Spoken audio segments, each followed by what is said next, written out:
Sabe, a gente sempre pensa na escola como um lugar seguro para as crianças, né? Mas e se ela não estiver preparada para um desastre? É exatamente sobre isso que a gente vai conversar hoje, analisando um projeto de intervenção incrível que busca transformar as escolas em lugares muito mais resilientes. Bom, vamos aos detalhes desse trabalho. Trata-se de um projeto de intervenção de autoria do Robson Marques de Lima, com orientação da professora Mônica Vasconcelos Barral Campos. Ele foi feito no âmbito do curso de especialização em escolas resilientes e educação para redução do risco de desastres, lá da Universidade Federal de Juiz de Fora. E olha, é um exemplo perfeito de como um meio acadêmico, com seu compromisso em formar profissionais éticos e críticos, pode gerar um impacto de verdade na sociedade. Então, para a gente entender bem o projeto, nosso roteiro vai ser o seguinte. Primeiro, a gente vai ver o diagnóstico da situação lá em São João da Varjota. Depois, vamos entender o que significa construir escolas resilientes. Na sequência, a gente mergulha no plano de ação, que é bem concreto. E para fechar, vamos ver o impacto e os próximos passos que esse trabalho já provocou. Então vamos lá, começando pelo diagnóstico. É aqui que a gente começa a entender o tamanho do problema nas escolas da cidade. O ponto de partida da investigação foi uma pergunta bem direta, sabe? Quão preparadas estão as escolas de São João da Varjota para uma emergência de incêndio? E a resposta, como a gente vai ver, é bem preocupante.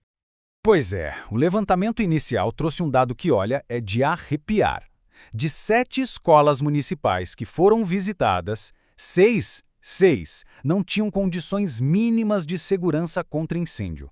A gente não está falando de um caso isolado, né? É uma falha sistêmica que pediu uma solução para ontem. E quando a gente olha os detalhes, a situação fica ainda mais séria. Não eram probleminhas pequenos, não. O diagnóstico encontrou de tudo: extintores vencidos, ou até mesmo vazios, saídas de emergência que não funcionavam direito, até a falta de algo básico como kits de primeiros socorros. E para completar o cenário, não existia nenhum plano de evacuação, nenhum treinamento para a comunidade escolar saber o que fazer numa emergência. E tem mais um fator que coloca ainda mais urgência nisso tudo, um fator ambiental. O próprio autor destaca no trabalho, e eu cito: o território é amplamente cercado por vegetações que, entre os meses de setembro e dezembro, tornam-se secas e inflamáveis, aumentando significativamente o risco de queimadas. Ou seja, o risco não é só uma teoria, ele é real, potencializado pelo ambiente local, o que torna a prevenção algo absolutamente essencial. Ok, com um diagnóstico tão claro e preocupante, a pergunta é: como se constrói uma solução? É isso que a gente vai ver agora, os princípios que servem de base para o plano de ação. E não são ideias tiradas do nada, são conceitos bem sólidos.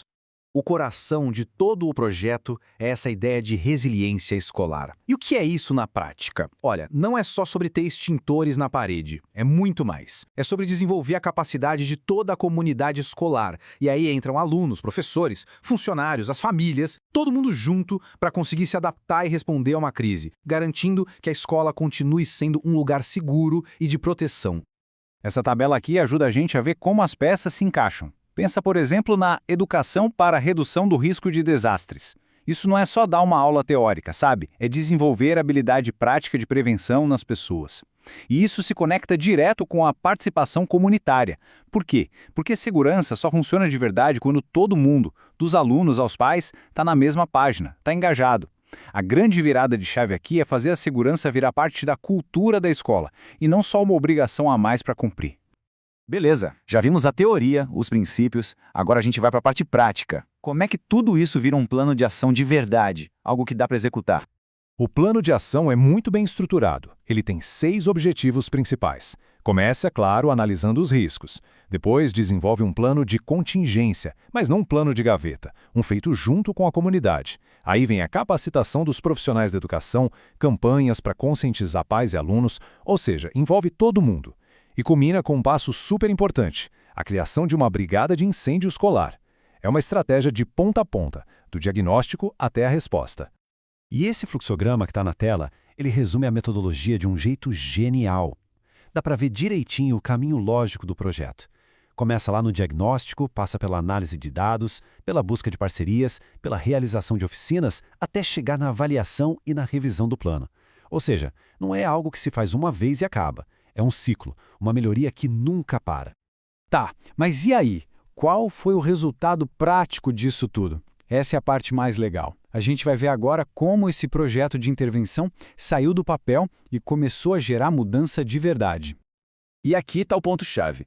Esse trabalho acadêmico não ficou pegando poeira na estante. Pelo contrário, ele funcionou como um gatilho, sabe? Provocou uma mobilização imediata e super importante da Defesa Civil do município. E não foi só conversa, as ações já estão rolando. O programa Defesa Civil na Escola, por exemplo, foi lançado. Estão acontecendo reuniões com todo mundo, gestores, educadores, poder público, tudo para fortalecer a segurança. É a prova de que uma pesquisa acadêmica bem fundamentada pode sim virar política pública e ação concreta na comunidade. Para resumir, o que a gente tem aqui é um projeto de altíssima qualidade. Ele não só apontou um problema sério, mas foi além. Propôs soluções que funcionam e, o mais incrível, conseguiu transformar o risco em uma oportunidade. Uma oportunidade de aprendizado e de fortalecimento para toda a comunidade. É importante dizer que essa análise que a gente fez é uma síntese automatizada, ok? Ela foi criada com o apoio de inteligência artificial a partir do trabalho original. Segurança nas escolas é um assunto que não pode ser ignorado. Então, se essa discussão fez sentido para você, ajude a espalhar essa informação. Siga o nosso canal, curta o conteúdo e compartilhe. Afinal, informação é o primeiro passo para a prevenção. A gente se vê na próxima.